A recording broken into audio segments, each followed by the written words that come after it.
how to manage a data breach at work. The first rules of any data breach is you have to act fast.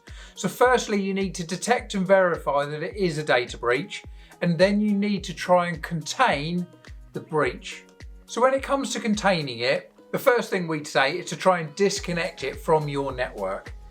So you can do that either through having things like ransomware protection that hopefully will contain the device for you within milliseconds. But let's imagine that you don't have the right cybersecurity, then you need to try and contain it yourself.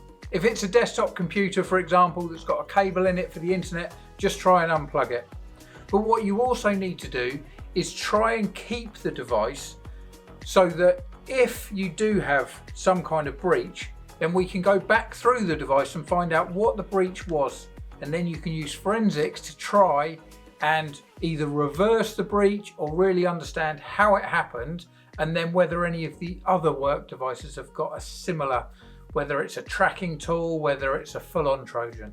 The second step is reporting the data breach to the Data Protection Authority. You need to do this within 72 hours and it is a part of GDPR. Also, if you report, then it helps someone else. And this is why it's so important. A big step and changes within Cyber Essentials is that it's around how you report these data breaches. If you don't report them and you just stay with it, then other protections won't come out because of it. You also then need to report it to other people within your business and potentially anyone else that may be connected to it.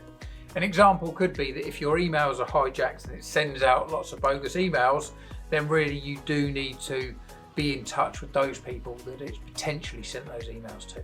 Okay, so the different roles that you need to be speaking with about this is first and foremost is the IT department. Whether you've got an internal department or you outsource your IT support, you need to be making them aware of this that's happened.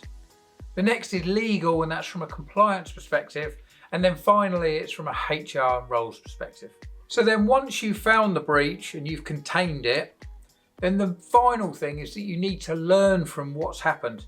And this is all around, you need to be training your team to make sure that they don't make the same mistakes. It's also then creating documentation around it and really making sure that whatever it is you've learned, that you improve from.